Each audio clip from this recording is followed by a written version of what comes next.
Darling, I will be loving you till we're 70.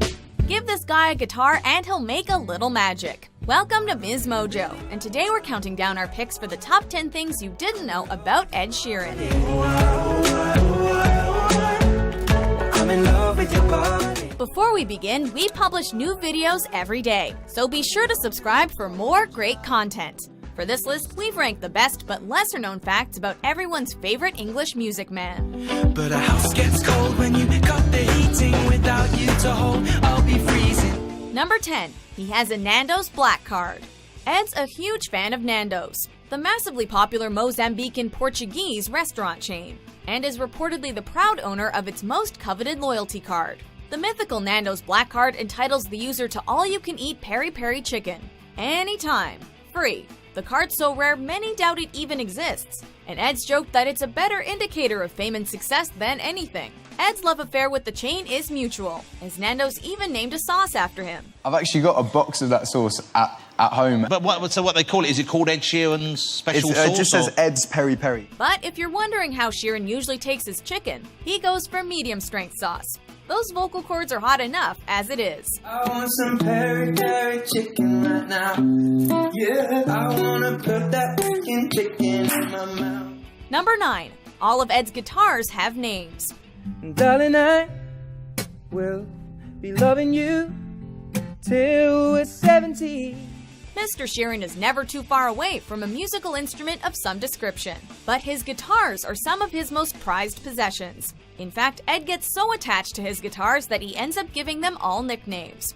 There have been plenty throughout his career, including Lloyd, Cyril, Felix, and Nigel, which are all the names of people on his crew. But our favorite is a tale Ed told Radio Disney, in which he accidentally kicked and cracked a 6-string during a show. That instrument had been named James, so its replacement naturally was given the title James II. Tasted the sweet perfume of the mountain grass I rolled down. Number 8. He's a big rap fan. I see two of my bitches in the club, and I know they know about each other. And his favorite rapper is none other than Eminem. Ed has often spoken of his admiration for Slim Shady, and he even credits the Marshall Mathers LP as having cured him of a stutter when he was a kid. His dad bought him the album when he was 9, and within a year he'd memorized the entire thing.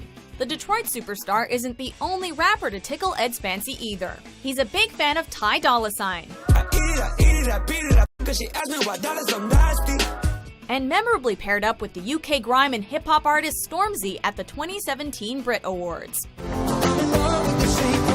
gotta tell you I'm in love with your shit. You said them other brothers couldn't really drop your wing. Number 7. He's a one-man band. I've been spinning out the time, couple women by my side. Thanks to Ed's masterful use of the loop pedal, the vast majority of what you hear at a Sheeran show comes courtesy of the man himself.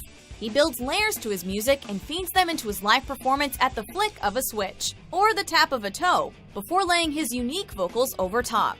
While the pedal looks profoundly complicated, it's essentially a recording and playback device.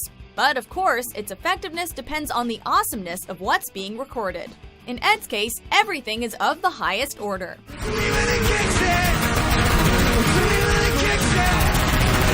Number 6. He can play pretty much anything. Clearly, he's gifted on the acoustic guitar. But Ed's musical talents don't stop there. He can also play bass guitar, drums, piano, and cello.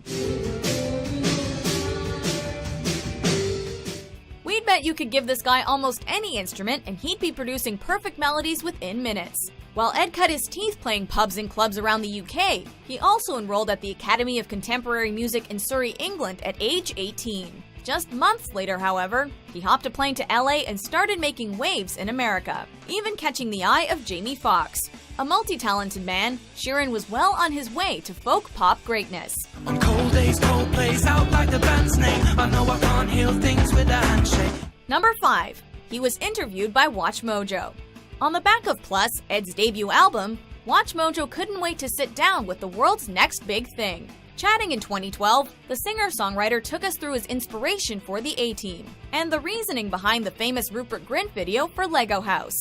I know that I have bright red hair, and I know that I might look like Ron Weasley from Harry Potter. Back then, he was understated, charismatic, and always ready with a joke or two. And his ever-escalating fame doesn't seem to have changed him. I kind of wanted to confuse people and make them think that Ron Weasley from Harry Potter had left and changed his name to my name and started up a music career. Number 4. He draws inspiration from anywhere and everywhere. As he explained when speaking with Watch Mojo, Ed's inspiration for the A-Team came from visiting a homeless shelter, with the lyrics based on the life of a woman he met there. His 5th single, Small Bump, was written after a close friend of his suffered a miscarriage. And the words for Photograph discuss long-distance relationships, on the back of Ed's own experience while touring. Drunk somewhat unsurprisingly addresses the effects of alcohol when dealing with a breakup. While You Need Me, I Don't Need You takes a shot at record companies that ask artists to change to achieve fame, something our man Ed wisely has not done. Long night, short high and I gone hyper. Never be anything but a singer-songwriter. Yeah, the game's over, but now I'm on a new level. Number 3. He's got ink and lots of it. Most of them are like song specific. Despite his largely clean-cut image, Ed has an apparently insatiable taste for tattoos, with over 60 multicolored designs already etched onto his body, and plans for lots more. During his 2016 hiatus, when he also ditched social media and detoxed from alcohol, the musician spent a grueling 40 hours under the needle adding to his collection, which includes a family tree, a section of Van Gogh's Starry Night, homages to Taylor Swift, the gingerbread man from Shrek and the Fresh Prince of Bel-Air, and a recreation of a Matisse on his right forearm. He also boasts a portrait of the children's TV character Pingu, as part of a joint tattoo he got in 2012 with One Direction's Harry Styles. Number 2. He's a philanthropist. When he's not making records, Ed is keen to give back to the community, and has remained loyal to the areas where he grew up, especially the English county of Suffolk, where 2015 reports suggested he'd taken time out to help in a local charity shop. In 2012, he helped raise £40,000 by playing a gig in Bristol for 125, a charity for street sex workers, while he's also backed the East Anglian Children's Hospice, the Elton John AIDS Foundation, and the Grammy Foundation. Whether he's donating all his clothes to good causes, or opening new suites at elderly care homes, Ed's often described as the nicest guy in pop music. To fly, we're angels to die.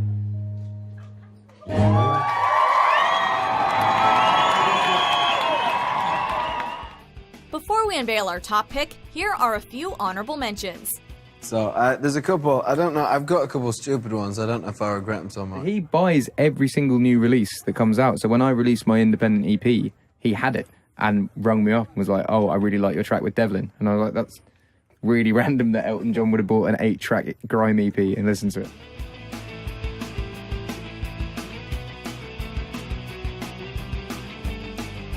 Number 1. He's written a lot of your favorite songs. 'Cause if you like the way you look that much, oh baby, you should go and love yourself.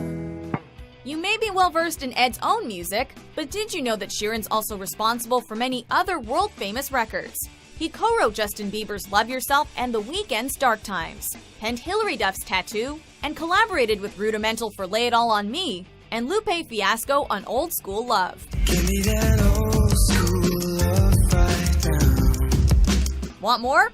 Ed also partnered with Taylor Swift on Everything Has Changed, which featured on Taylor's Red Tour, where Ed was the opening act. And he co-wrote One Direction's certified platinum single, Little Things. Not bad for just one bloke and a guitar. And all these little things, I won't let these little things slip out of my mouth. Do you agree with our picks? Check out these other great clips from Ms. Mojo and subscribe for new videos every day. Found love right where we are.